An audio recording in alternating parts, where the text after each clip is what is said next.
Hi, if being Zen is dealing with pollution with extreme violence, then I finally get it. Andrew, and this is Gayties Toys. Sometimes I get requests for these things, and I stop in my tracks, and I'm like, "What are we doing here?" Like, I remember it. I'm surprised you remembered it, and I'm quite surprised how many people remember Zen Intergalactic Ninja, much less Sulfura. So we're doing it today, but there's a bit of a catch at the end. For those, understandably, not aware of Zen Intergalactic Ninja, he was created in 1987, more or less, by Steve Stern and Dan Cote. Dan Cote had worked for his mom's ad agency, and when Stern was brought on, the mother sort of brought the two of them together, and you looked at Cote's Zen drawing. Stern would put the words to paper, and they would do, a comic book series, not unlike Ninja Turtles originally, a self-published book under Zen Comics, and it did okay. I don't want to be too shady, but I mean, it was a little, amateurish to say the least. Zen himself started off very, grimdark, late 80s, early 90s comic origins. I mean, he was grown in a test tube.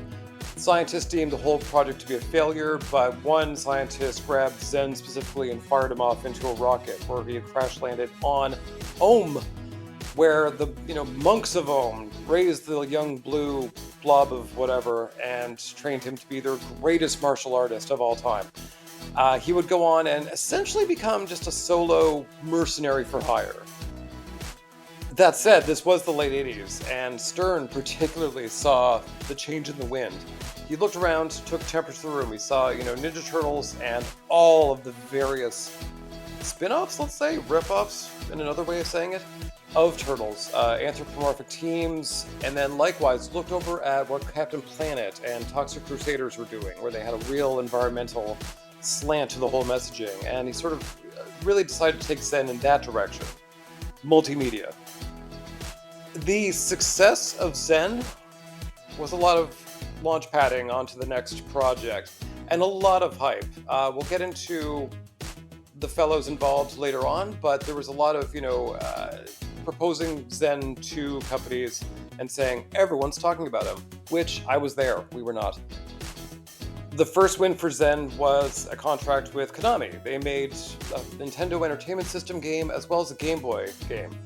Both were reasonably successful, and the Nintendo game specifically is pretty well regarded by not just fans, but I mean just general, historical players of NES games. From locking down successfully the game, they launchpad onto Archie Comics, who decided to actually publish, the characters created for the game under their banner. And, likewise sort of flesh out the story that way, which isn't uncommon at all for comics to sort of, do the heavy lifting of storytelling before a cartoon's ready.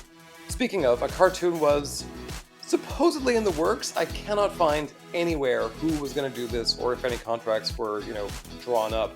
But what was very well known is that, the failure was looming in the background. From the video game to the comics, they finally went to JusToys, who is sometimes known as Just Toys and sometimes Just Toys. They can't decide. If you're wondering who they are, you do know them. Bendums. If you've had a Bendum in the 90s, frankly, even probably the early 2000s, even today, it's probably JusToys. Zen would be, as far as I could tell, their first real kind of action figure, boys' aisle kind of, toy line that they were really pumped for. They did produce a very small first wave of 6 figures. 4 heroes, 2 villains, 2 goofy-ass looking vehicles.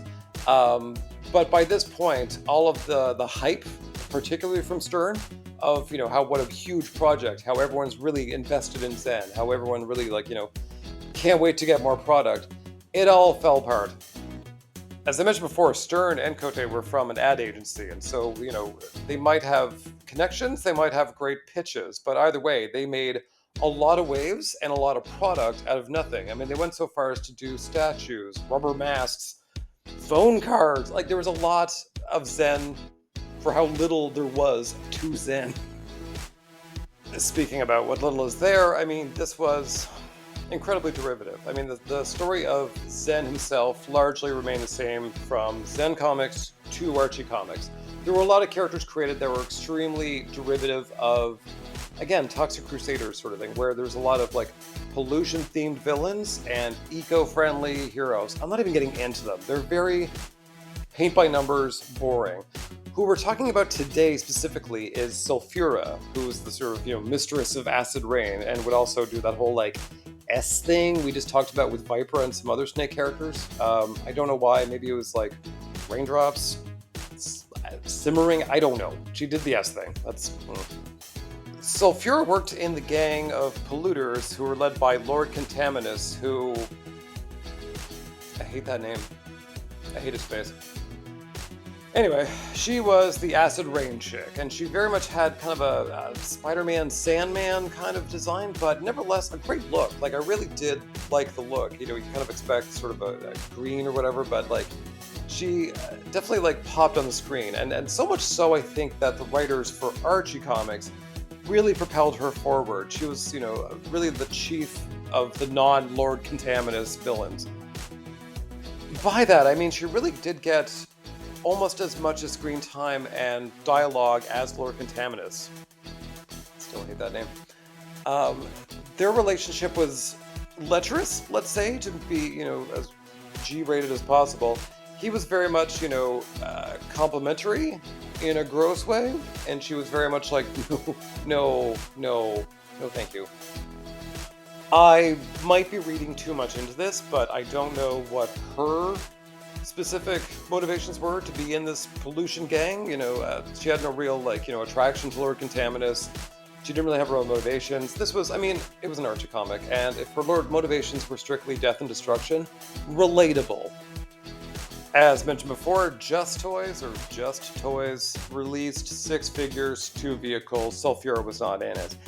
Again, I usually kind of cry foul and say sexism at this point, but she was very heavily featured in both Nintendo and Game Boy games in the comics. She was sort of, a really big villain. So I would think, and I have no evidence to support this, there is no, concept art or wave character lists or nothing from JusToys on this. But there was quite a few heroes and quite a few villains not made in Wave 1, but there was a lot of room to grow there. So if there was a Wave 2, I like to think she would have been there. I think she would have been a fun villain, but alas, she never saw the light of day.